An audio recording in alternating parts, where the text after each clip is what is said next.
परिचय। अंकिता, जैसे कि हम पहले भी चर्चा कर चुके हैं कि जंतु परपोषी जीव होते हैं। वे अपना भोजन स्वयं नहीं बना सकते हैं, इसलिए भोजन की तलाश में उन्हें यहाँ वहाँ घूमना पड़ता है। उन्हें साथ ही शरण की खोज में तथा जीवन की अन्य क्रियाओं के लिए भी इधर उधर घूमना पड़ता है। महत्वपूर्ण गतिविधियों की सटीक प्रदर्शन के लिए हर गतिविधि के लिए विभिन्न ऊतक होते हैं। अपने कार्यों के आधार पर जंतु ऊतक 4 प्रकार के होते हैं: एपिथीलियमी ऊतक, संयोजी ऊतक, पेशिया ऊतक तथा तंत्रिका ऊतक। उद्देश्य। इस पाठ के अंत में आप निम्न करने में सक्षम हो जाएंगे: जंतु ऊतकों को परिभाषित करना, जंतु ऊतकों के प्रकारों को पहचानना, एपिथीलियमी ऊतकों के गुणों को समझना, एपिथीलियमी ऊतकों के प्रकारों को जानना, एपिथीलियमी ऊतकों के कार्यों को जानना, संयोजी ऊतकों के गुणों को समझना, संयोजी ऊतकों के प्रकारों को जानना, संयोजी ऊतकों के कार्यों को जानना, पेशीय ऊतकों को जानना, पेशीय ऊतकों के प्रकारों को पहचानना, पेशीय ऊतकों के कार्यों को जानना, तंत्रिका ऊतकों को जानना, तंत्रिका ऊतकों के प्रकारों को पहचानना, तंत्रिका ऊतकों के कार्यों को जानना। एपिथीलियमी ऊतक ऐसे ऊतक जो कि शरीर के अंगों को बाहर से ढकते हैं तथा खोखले अंगों को अंदर से रेखित करते हैं, एपिथीलियमी ऊतक कहलाते हैं। हाँ अंकिता, एपिथीलियमी ऊतक की कोशिकाएं एक दूसरे से कसकर सटी होती हैं तथा एक अनवरत परत का निर्माण करती हैं। इन कोशिकाओं के मध्य अंतरा कोशिका स्थान तथा मैट्रिक्स नहीं पाया जाता। एपिथेलियमी कोशिकाएं त्वचा, मुख गुहा के अस्तर पर आहार नली, वृक्कीय नली, फेफड़े तथा ग्रंथियों में पाई जाती है। एपिथेलियमी ऊतकों के प्रकार। कोशिकाओं के कार्यों को तथा उनकी आकृतियों के आधार पर एपिथेलियमी ऊतकों को 5 प्रकारों में वर्गीकृत किया गया है: शल्की एपिथेलियम, घनाकार एपिथेलियम, स्तंभाकार एपिथेलियम, ग्रंथीय या ग्रंथिल एपिथेलियम, पक्षमाभी एपिथेलियम। शल्की एपिथेलियम पतली, चपटी, अनियमित आकार वाली कोशिकाओं से मिलकर बने होते हैं जो कि फर्श की टाइल्स की तरह परस्पर फिट होकर एक सघन ऊतक का निर्माण करती है। ये गुहाओं तथा रक्त वाहिकाओं के अस्तरों तथा जीव एवं त्वचा के कवर में पाए जाते हैं। इन्हें फुटपाथ यानी पेवमेंट एपिथेलियम के नाम से भी जाना जाता है। घनाकार एपिथेलियम में कोशिकाएं घन से आकार की होती हैं। वे अनुभाग काट करने पर वर्ग की भांति प्रतीत होते हैं, किंतु मुक्त सतह पर षटकोण की भांति दिखते हैं। वे वृक्कीय नलिकाओं, थायराइड पट्टिकाओं, लार ग्रंथियों, श्वेत ग्रंथियों तथा बहिःस्रावी ग्रंथियों में पाई जाती हैं। स्तंभाकार एपिथेलियम ऐसी कोशिकाएं से मिलकर बने होते हैं जो कि स्तंभ की भांति दिखाई देती हैं, क्योंकि वे चौड़ाई की अपेक्षा अधिक लंबी होती हैं। उनके केंद्रक आधार पर स्थित होते हैं। ये पेट के अस्तर, छोटी आंत, बृहदांत्र, पित्ताशय तथा श्लेमा झिल्ली वाले अंडवाहिनी में पाए जाते हैं। स्तंभाकार एपिथेलियम कभी कभी रूपांतरित होकर ग्रंथियों का निर्माण करते हैं, जिनसे कुछ रसायनों का स्रावन होता है तथा इस प्रकार ग्रंथियां एपिथेलियम में बदल जाती हैं। ये आमाशय की श्लेमा झिल्लियों में तथा श्वेत एवं तेल ग्रंथियों में पाए जाते हैं। क्या आप जानते हैं कि कुछ स्तंभाकार या घनाकार कोशिकाओं में मुक्त सीमा पाई जाती है, जो कि धागे सदृश कोशिका द्रव्य ब्राह्म्य विकास, जिन्हें पक्षम सीलिया कहते हैं, को धारण करते हैं। ऐसी कोशिकाएं पक्षमाभी एपिथेलियम का निर्माण करती हैं। ये शुक्राणु नलिकाओं, श्वास नली, श्वासनियों, वृक्कीय नलिकाओं तथा अंडवाहिनियों में पाई जाती है। एपिथेलियमी ऊतकों के कार्य। शल्की एपिथेलियम यांत्रिकों यानी आघातों, रोगाणुओं में प्रवेश तथा रसायनों से शरीर के आंतरिक भागों की रक्षा करता है। तथा उन्हें मृत होने से बचाता है। घनाकार एपिथेलियम अवशोषण, उत्सर्जन तथा श्रावण में सहायक होता है। ये यांत्रिक सहायता भी प्रदान करता है। स्तंभाकार एपिथेलियम का मुख्य कार्य अवशोषण तथा श्रावण होता है। ग्रंथीय एपिथेलियम का मुख्य कार्य इन ग्रंथियों से श्रावण करना होता है। पक्षमाभी एपिथेलियम की पक्षमों की गति से ठोस पदार्थों को गुहा द्वारा एक दिशा में चलन होता है। संयोजी उत्तक। संयोजी उत्तक विभिन्न अंगों तथा उनके भागों को परस्पर बांधे रखने का कार्य करते हैं। संयोजी उत्तकों की कोशिकाएं जीवित, एक दूसरे से अलग, कम जुड़ी तथा संख्या में बहुत कम होती है। जैव संदृश अंतराकोशिक पदार्थ जो कि आधात्री मैट्रिक्स कहलाते हैं, संयोजी उत्तक का मुख्य भाग बनाता है। आधात्री की प्रकृति तंतुमय होती है तथा ये अन्य उत्तकों को बांधे रखता है। संयोजी उत्तकों के प्रकार। माधुरी, क्या तुम जानती हो कि जंतुओं में संयोजी उत्तक कितने प्रकार के होते हैं? हाँ, जंतुओं में 5 प्रकार के संयोजी उत्तक पाए जाते हैं। एरियोलर संयोजी उत्तक, सघन नियमित संयोजी उत्तक, वसा यानी एडिपोज संयोजी उत्तक, अस्थिमय कंकाल संयोजी उत्तक और तरल संयोजी उत्तक। एरियोलर संयोजी उत्तक एक ढीला तथा कोशिकीय संयोजी उत्तक होता है। एरियोलर संयोजी उत्तक के आधात्री मैट्रिक्स में श्वेत तथा पीले कोलेजन तंतु पाए जाते हैं। सघन नियमित संयोजी उत्तक में तंतु तथा कोशिकाएं सघन प्रकार से एक क्रम से लगे होते हैं। सघन नियमित संयोजी उत्तक कंडरा तथा स्नायु का मुख्य घटक होता है। वसा यानी एडिपोज संयोजी उत्तक मुख्यतः वसीय कोशिकाओं, जिन्हें एडिपोसाइटिस भी कहते हैं, के गठबंधन से बनता है। वे वशीय कोशिकाएं अंडाकार या गोल होती हैं, जिनमें की वसा की एक बड़ी बूंद होती है। अस्थिमय यानी कंकाल संयोजी उत्तक उपास्थि तथा अस्थि से मिलकर बना होता है, जो कि कशेरुकियों के शरीर का अंत कंकाल का निर्माण करते हैं। तरल संयोजी उत्तक शरीर के विभिन्न भागों को जोड़ता है तथा शरीर में एक नियमितता बनाए रखता है। इसके अंतर्गत रक्त तथा लसिका आते हैं। क्रियाकलाप। रक्त कोशिकाओं के विभिन्न प्रकारों को जानने के लिए चलो एक क्रियाकलाप करते हैं। मैंने एक स्लाइड पर एक बूंद रक्त की डाली है तथा अब सूक्ष्मदर्शी के अंतर्गत इसका पर्यवेक्षण करती हूँ।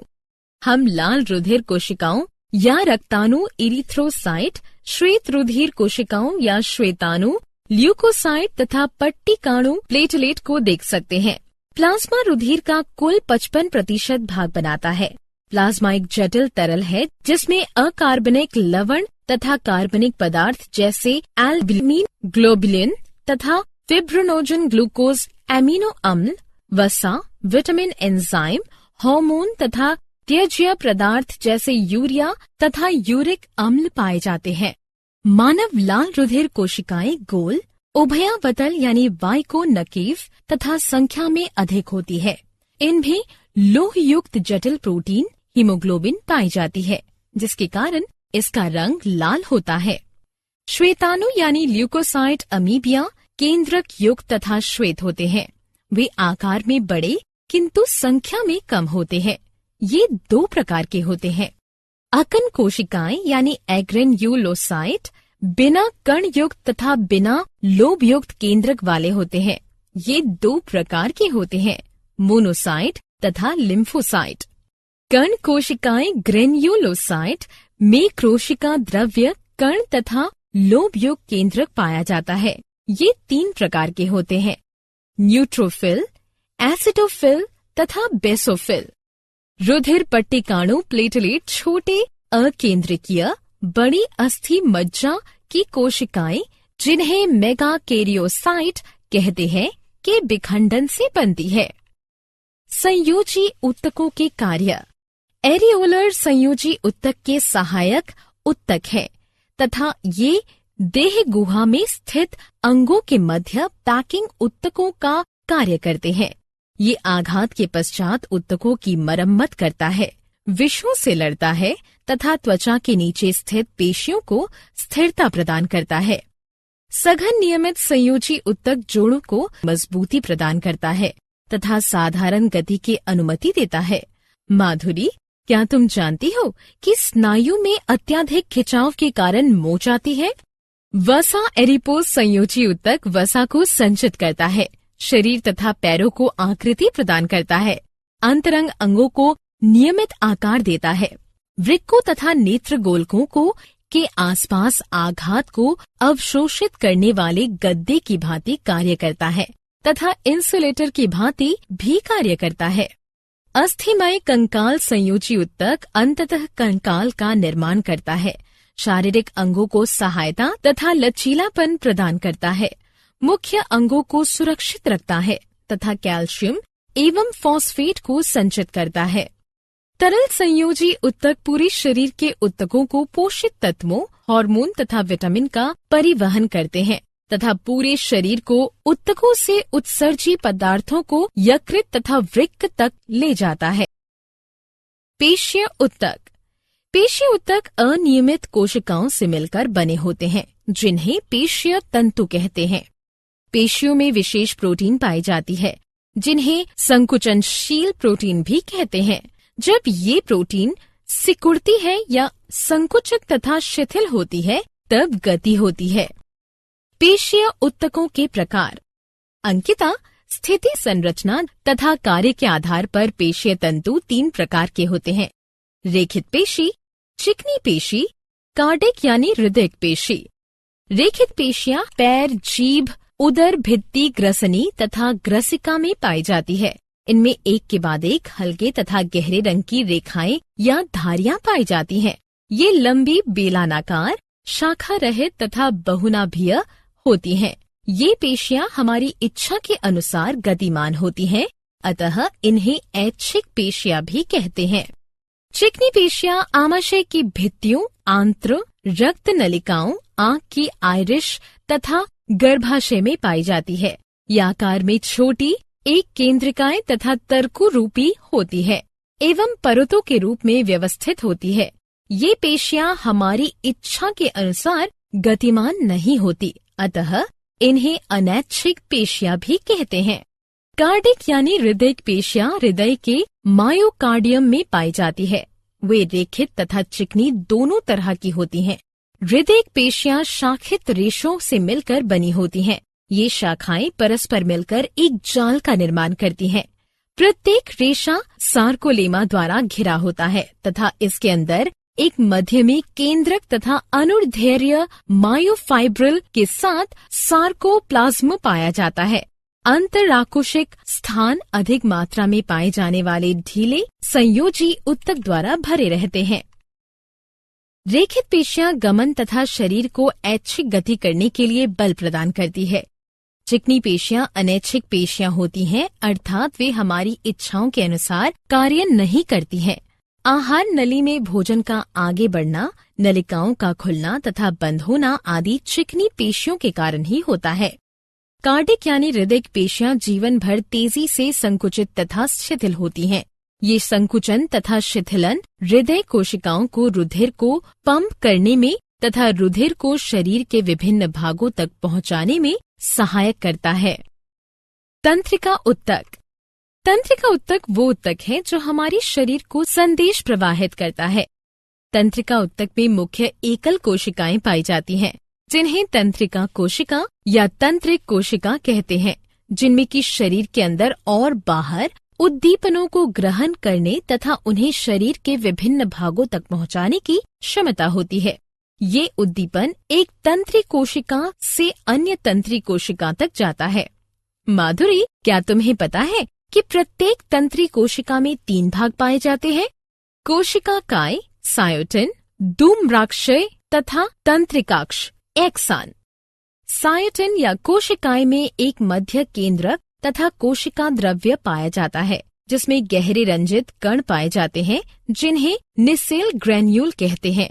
डेंड्रोन छोटी प्रक्रियाएं होती हैं जो कि साइटोन या कोशिका काय से निकलकर आगे चलकर धूम्राक्षय में शाखित हो जाती हैं। तंत्रिकाक्ष एक से व्यास की एकल लंबी बेलन नुमा प्रक्रिया है। तंत्रिकाक्ष सिरे पर पतली शाखा बनती है।